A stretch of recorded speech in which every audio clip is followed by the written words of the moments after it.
I stopped sending out resumes 3 years ago. And I think that was one of the best career decisions I've ever made. You see, there are so many opportunities out there than there have been before, and so many skillful people out there than there have been before. Raise your hand if you are skillful in anything, right?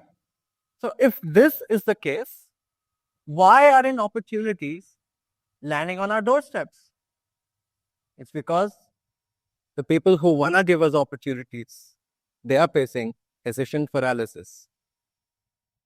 Because there's just too many of us in the market, and almost everyone has a degree, almost everyone of us has a resume.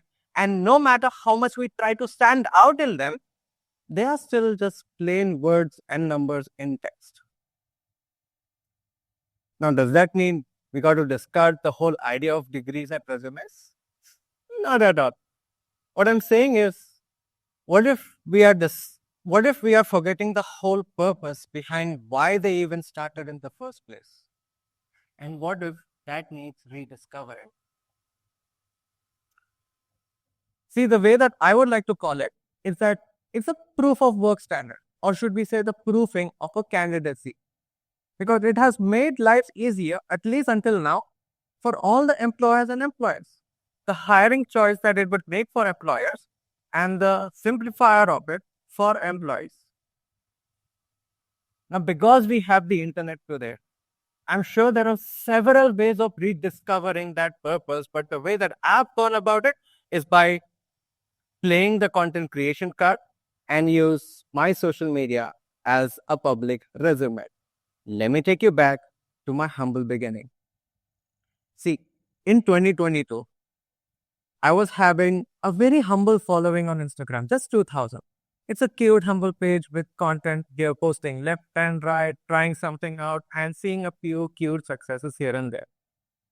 And in parallel, I also was applied to certain work opportunities, freelance gigs, work projects, throwing in my resumes, throwing in my cover letters with all the words that I could come up with: strategic video editor, talented script writer, and whatnot.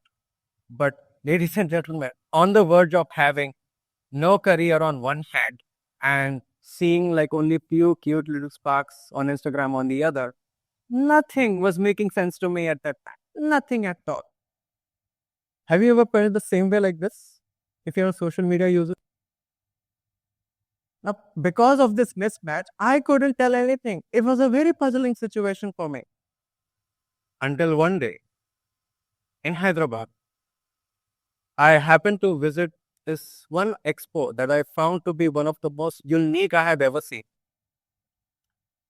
It was a bazaar, and the bazaar was not hosted by what you would see as traditional businesses in the lanes of Charminar, but people who were youngsters, Gen Zs, creators, home businesses.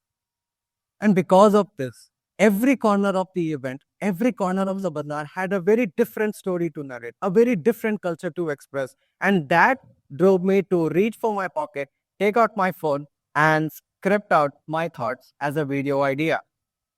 And mind you, I was doing this just purely for fun, okay?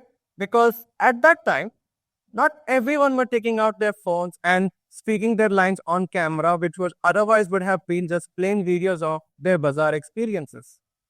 So I started scripting out my thoughts, was ready with it in 10 minutes, took out my phone camera, started speaking a few lines on it, went around in the bazaar, started taking few video shots of every particular stall, whichever I found unique, and then I raced back home. I sat in front of my computer, imported all the shots together, and with whatever editing experience I had, whatever storytelling experience I've had, I got the video out, pushed the video on the internet, and in 3 days, boy oh boy, were the responses raking from the notice tab.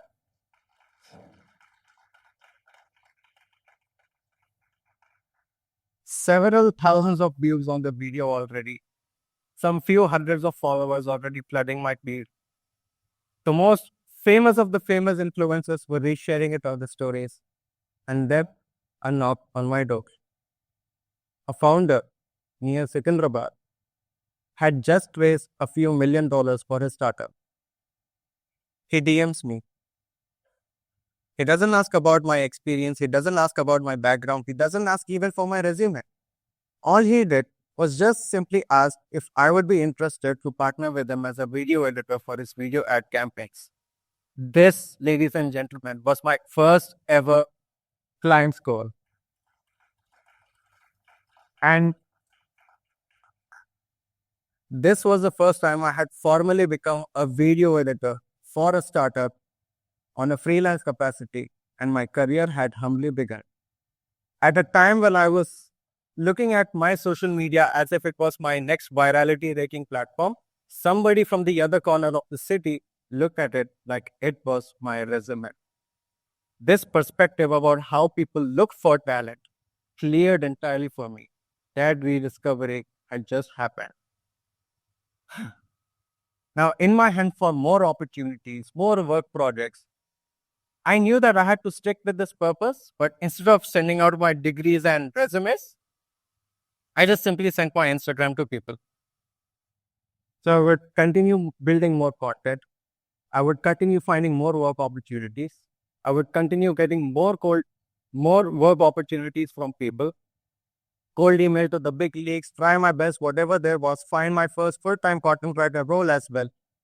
And throughout that same loop, I even tried coding to even the bigger leagues, like a Nas Daily, like My Captain, like Ankur Wariko, like Unschool. Ankur Wariko replies. He looks at my Instagram and he sees a couple of my videos. He likes them. And then when there was an opportunity in his company, Web Veda, I was hired to be part of his team. I was part of Wariko team, worked on Wariko's courses, Wariko's ads, Wariko's content, all the annoying ads that you have seen. Some part was mine.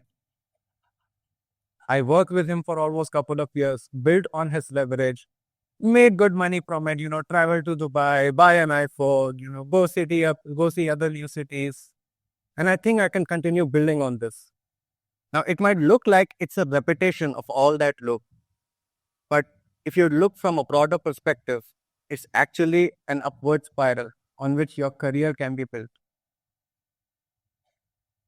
This same Instagram channel, ladies and gentlemen, has gotten me even to several other decision tables. It has gotten me even into the CEO's cabin of the world's largest prototyping facility. This same Instagram channel has also gotten me featured thrice on one of the past government ministers' channel. This same Instagram channel has also gotten me featured on a multinational corporation's social media page. Most people fail not because they lack opportunities or talent. Ladies and gentlemen, most people fail because nobody knows they exist.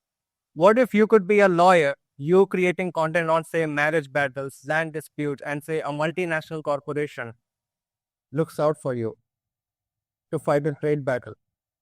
Or what if you were a voiceover artist, you creating the voice acts for even the randomest things that you will find in the street, and say a radio host invites you to be part of their seat? Or what if you were a architect, you actually created content about the design aesthetics, the science behind them, you talked a lot about it, and say the city's best coffee house reaches out for your help? Or what if you were a motion graphic designer, creating the most advanced 3D animations you could find on the internet, and say a comic book movie studio reaches out for your help?